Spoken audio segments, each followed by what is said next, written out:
Wingman, let's talk about last night's game against the Miami Dolphins. Final preseason game for our first for our first teamers.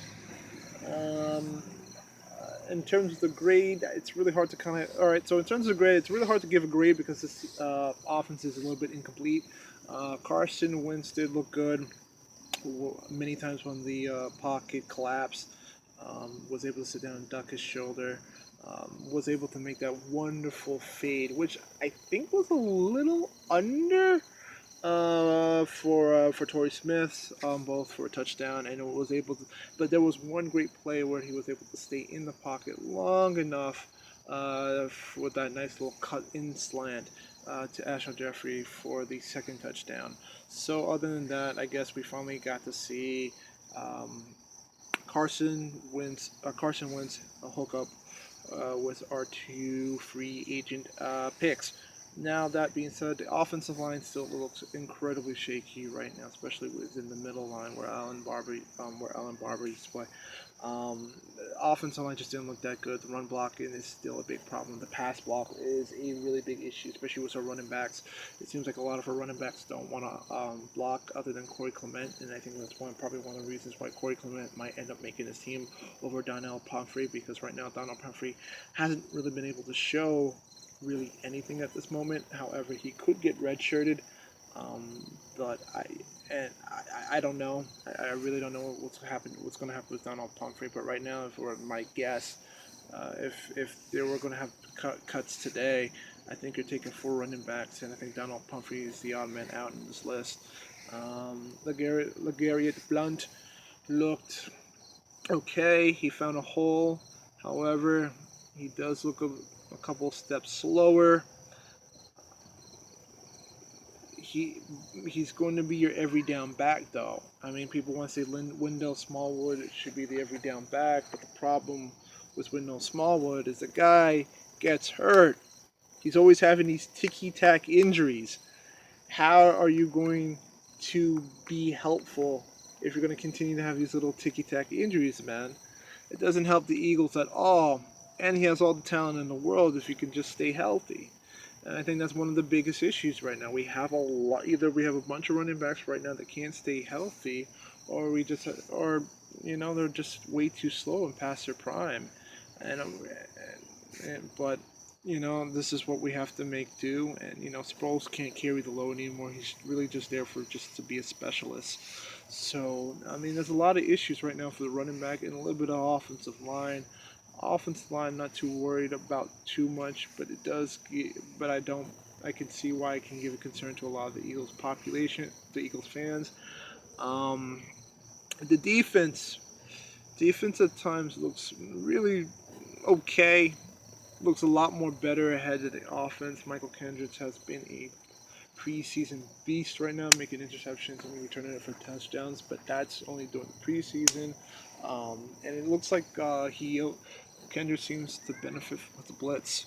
So again, that's not really Jim Schwartz's scheme to blitz a lot. But if it maybe helps get Michael Kendrick a couple plays on the field, that might be great. Or he's playing so well that we might use Michael Kendricks as a trade piece to hopefully maybe bring in maybe another young talent, or to hopefully develop the talent that actually does fit in Jim Schwartz um, scheme. Because let's be honest, if that's the case, it seems like Michael Kendricks greatly benefits blitzing. He needs to be in a scheme that helps him blitz, and it's not doing him or the team a disservice to kind of be together. You definitely want to see if you can get Michael Kendricks to a certain team. Now, what would that take? Maybe I really don't know at this point, because we have a whole bunch of fours heading into next year's draft. So maybe you try to package a couple of the fours to maybe get a third round pick back for somebody. I really don't know with Michael Kendricks, but I figured that would be kind of the play right now for the character. Ronald Darby. A lot of people are getting on him for the fact that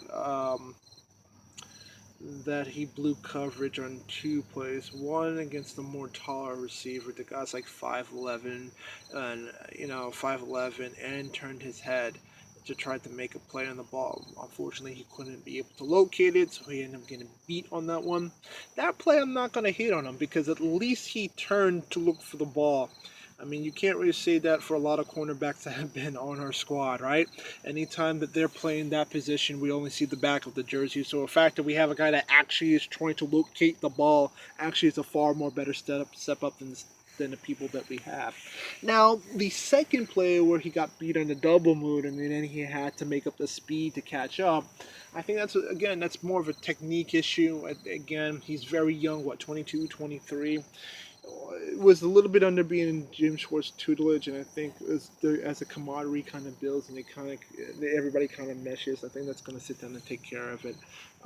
But I think Darby has the kind of the speed and the technique that you need, hopefully to be a very good cornerback for the Eagles moving forward. And the hope is if Sidney Jones sits down and gets better, you have that tandem between both Darby and Jones as your 1 and 2 corners, and then anybody that fits the 3 slot would be Jalen Mills, which unfortunately is going to be a starter. I mean, nothing against Jalen Mills though, but I mean that's you know like Mikey Miss says at 97.5 the finale. Like, I want talent.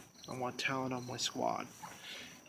Yeah, and then hopefully, Rashid Douglas also develops into a very decent nickel sock corner. Hopefully, I really don't know.